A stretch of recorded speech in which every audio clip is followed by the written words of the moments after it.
ഉള്ളവരെ ഇന്നത്തെ വീഡിയോയിലേക്ക് എല്ലാവർക്കും സ്വാഗതം.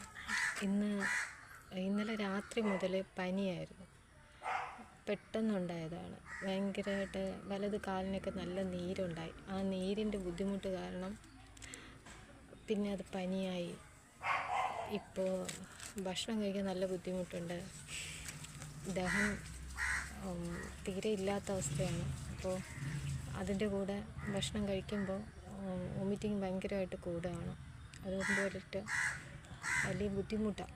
പനിയുടെ ആ ഒരു ഇപ്പോഴാണ് ഒന്ന് വിയർത്തതും പിന്നെ ഒന്ന് പുറത്തിറങ്ങിയിരിക്കാമെന്ന് വിചാരിച്ചു. ഇന്ന് ഞങ്ങൾ ലൈവ് ഉണ്ടായിരുന്നു. നിങ്ങൾ ആരും വന്നില്ല. അടുത്ത ലൈവിന് എല്ലാവരും വരണം. പിന്നെ ഇന്നത്തെ ദിവസം വേറെന്താ പറയുക, HP ഇത്തിരി കുറവാണ്. HP എനിക്ക് എപ്പോഴും ഈ ദഹനമില്ലാത്തതുകൊണ്ട് HP എപ്പോഴും കുറഞ്ഞിരിക്കും. അപ്പോൾ അതിൻ്റെ ആ ഒരു ബുദ്ധിമുട്ടും എല്ലാം ഉണ്ട്. എല്ലാവരും പ്രാർത്ഥനയിൽ ഓർക്കുക, കൂടെ ഉണ്ടാവണം. ഞങ്ങളെ ചാനൽ സബ്സ്ക്രൈബ് ചെയ്യണം, ഞങ്ങളെ സപ്പോർട്ട് ചെയ്യണം. വീഡിയോസ് എല്ലാം കാണണം,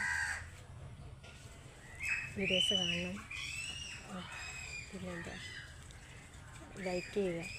മറ്റുള്ളവർക്കും കൂടെ ഞങ്ങളുടെ വീഡിയോസ് അയച്ചു കൊടുക്കണം. നിങ്ങളുടെ ഒരു സപ്പോർട്ട് എനിക്ക് വേണം. ഷുഗർ ലെവൽ 800-ന് മുകളിൽ നിൽക്കുകയാണ്. ഇൻസുലിൻ എടുത്തിട്ടും ഇപ്പോൾ 3 പ്രാവശ്യം എടുത്തിട്ടും അത് താഴുന്നില്ല. എന്നാൽ പ്രതീക്ഷിക്കാത്ത സമയത്ത് അത് താഴെയും വരാം. അപ്പോൾ ആ ഒരു ഇതോടുകൂടി നോക്കിയിരിക്കുകയാണ്, എന്താ കൂടുകയാണോ കുറയാണോ എന്നൊക്കെ നോക്കിയിരിക്കുന്ന ഒരവസ്ഥയാണ്. ഇതൊക്കെയാണ് ഇവിടുത്തെ കാര്യങ്ങൾ. നമ്മൾ ഒരു ക്ലൗഡ് കിച്ചണുള്ള നിങ്ങൾക്ക് എല്ലാവർക്കും അറിയാമല്ലോ. അതിലിന്നൊന്നും ചെയ്യാൻ കഴിയില്ല. കുഞ്ഞുങ്ങൾ 2 പേരും ഉണ്ടായിരുന്നു. അവർക്ക് എക്സാം ആയതുകൊണ്ട് ഇന്ന് പോകണ്ടായിരുന്നു. പക്ഷെ അവരെല്ലാം കൂടെ സഹായിച്ചേനെ. എന്നാൽ ഇന്ന് അവർക്ക് ഫുള്ള് എന്നെ നോക്കുകയായിരുന്നു.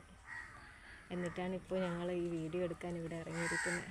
ഇവിടെ ഇരുന്ന് കുഞ്ഞിച്ച് വെള്ളമൊക്കെ തന്നു അങ്ങനെ കുടിച്ച് കുറേശ്ശെ നല്ല വിശപ്പുണ്ട്. പക്ഷെ തലവേദന വിശപ്പുണ്ട്. ഭക്ഷണം കഴിക്കാൻ പറ്റാത്തത് കൊണ്ട് മൈഗ്രെയിൻ, തലവേദന, കണ്ണിങ്ങനെ കുഴിഞ്ഞകത്ത് പോകും പോലത്തെ ഒരവസ്ഥ. ഇതൊക്കെയാണ് ഇന്നത്തെ ഒരു ഇത്. ഞങ്ങളെല്ലാവരും ഞങ്ങളുടെ വീഡിയോസ് കാണണം, ഞങ്ങളെ സപ്പോർട്ട് ചെയ്യണം, ഞങ്ങൾ സബ്സ്ക്രൈബ് ചെയ്യണം ഞങ്ങളെ ചാനൽ കേട്ടോ. എല്ലാവരും തരുന്ന സ്നേഹത്തിന് ഒത്തിരി നന്ദിയുണ്ട്, തരുന്ന സപ്പോർട്ടിനും നന്ദിയുണ്ട്. കൂടുതൽ ആയിട്ട് ഞാൻ നിങ്ങളോട് പറയാനുള്ളത് ഈ ഒരു കാര്യം മാത്രമേ എനിക്കുള്ളൂ. ഇനി മുന്നോട്ട് പോകാനുള്ളൊരു വഴിയാണ്. സ്നേഹം മാത്രമേ എല്ലാവരോടും ഉള്ളൂ. Thank you.